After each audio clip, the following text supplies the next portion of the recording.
शनाया के मोबाइल पर एक नोटिफिकेशन आया और मैसेज खुलने के बाद शनाया हंसने लगी। उसने आहान से कहा, मैंने कार का फोटो रूपल को सेंड किया था। वो कह रही थी नए बेबी के लिए कॉन्ग्रेचुलेशंस। ये सुनकर आहान भी स्माइल करने लगा। अचानक से शनाया ने आहान से सवाल करते हुए कहा, आहान, तुम्हें बेबी गर्ल चाहिए या बेबी बॉय? ये सुनकर आहान ने शनाया की तरफ देखा और एक स्माइल के साथ उससे कहा, अगर ये बेबी आपका है तो मुझे कोई फर्क नहीं पड़ता कि ये लड़की है या लड़का, मुझे पसंद है।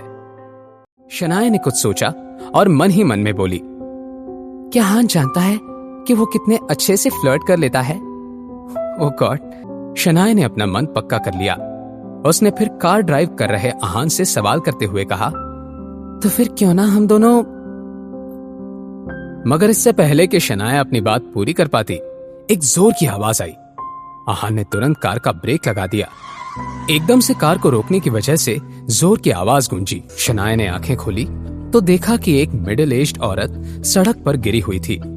वो तो अच्छा था आहान का ध्यान रास्ते पर ही था, वरना शायद इस औरत को लग जाता। शनाया, क्या आप ठीक हैं? शनाया बहुत घबराई हुई थी, मगर जब उसने आहान के हाथ को अपने सामने पाया तो वो बेफिक्र हो गई। उसने आहान से कहा, मैं ठीक हूँ, लेकिन ये सामने कौन है? क्या उन्हें हमारी वजह से कोई चोट आई हुई है? शनाया ने शॉक्ड होकर जोर से कहा, सीमा बुआ। शनाया को अपनी आंखों पर यकीन ही नहीं हो रहा था। सीमा बुआ जी का नाम सुनकर उनकी आंखें भी शार्प हो गई। आहान को सीमा बुआ जी खास पसंद नहीं थी, क्योंकि उनकी उसी हरकत की वजह से शनाया बहुत परेशान हो गई थी। वो सिर्फ पैसे और ज्वेलरी ही नहीं, शनाया के इंपॉर्टेंट डॉक्यूमेंट्स जैसे कि पासपोर्ट और एटीएम कार्ड भी ले गई थी।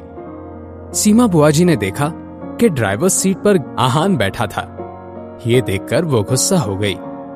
एक ही पल के अंदर अंदर सीमा बुआ जी के चेहरे पर छाया हुआ डर नफरत में बदल गया।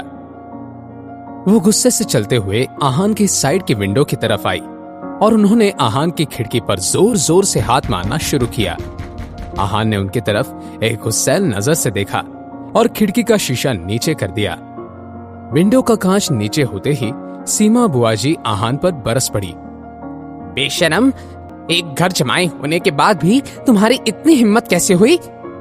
अभी अगर मेरी जान चली जाती तो क्या तुम जिम्मेदारी लेते? सीमा बुआ जी ने आहान को खरी खोटी सुनाते हुए कहा।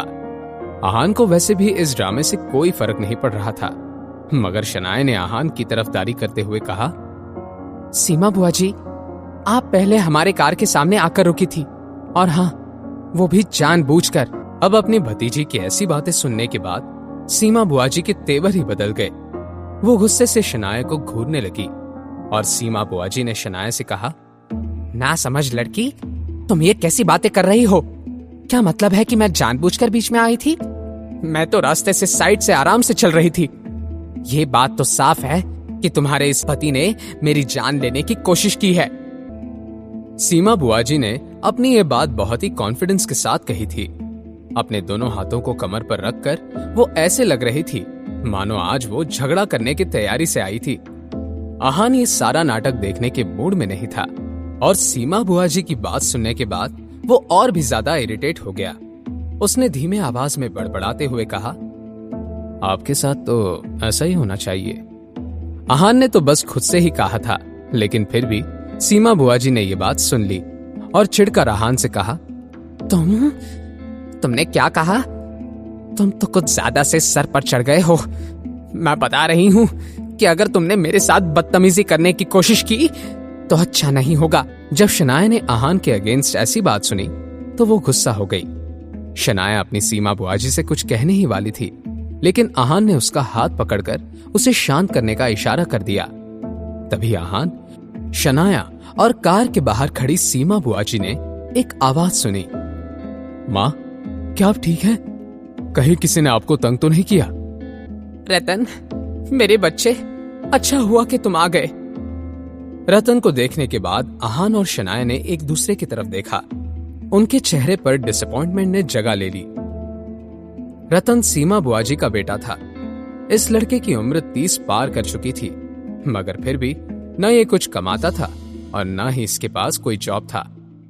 रतन की इमेज कुछ खास नहीं थी। वो दिन भर अपने कुछ निठल्ले दोस्तों के साथ किसी न किसी को फंसाकर उनसे जबरदस्ती पैसे ले लेता और वापस करने का नाम भी नहीं लेता था। इस वक्त रतन के हाथ में एक लोहे का रॉड था।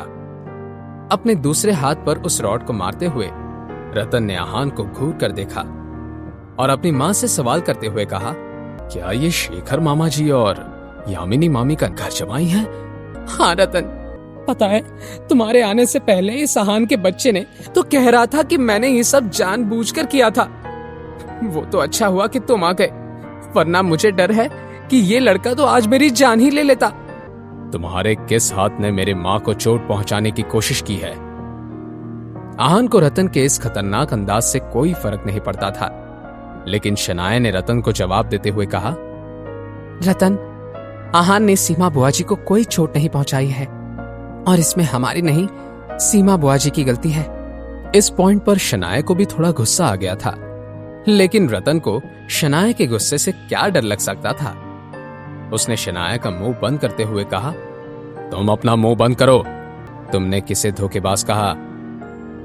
आहान के सवाल के जवाब में सीमा बुआ जी ने कहा, क्या मेरे बेटे रतन ने कुछ गलत कहा है? यह लड़की धोखेबाज नहीं है तो और क्या है? उसने अपनी बुआ जी और भाई का साथ देने की बजाय तुम्हारे जैसे कचरे के डब्बे का साथ देना सही समझा। हम दोनों उसके खून के रिश्तेदार, हमारे सामने तुम जैसे दो कौड़ी के इंसान को चुना शनाया ने। वो पति है मेरा, अपना मुंह संभाल कर बात कीजिए। और आप मेरे रिश्तेदार कब से हो गए? खून के रिश्ते से अगर दुनिया चलने लगती तो आप जैसे लोगों को अपने ही परिवार में चोरी करने की जरूरत ना पड़ती। क्या शनाया के इस ताने से ये बहस बिगड़ने वाली थी? सीमा बुआ जी अब आगे क्या करने वाली हैं? आहान इस सब से शनाया को कैसे बाहर निकालेगा? क्या होगा रतन और आहान के बीच झगड़ा? जानने के लिए देखिए अगला एपिसोड सिर्फ पॉकेट एफएम के YouTube चैनल पर। और सीक्रेट अमीरजादा के सारे एपिसोड्स को सुनने के लिए डिस्क्रिप्शन में दी हुई लिंक से डाउनलोड कीजिए पॉकेट एफएम ऐप।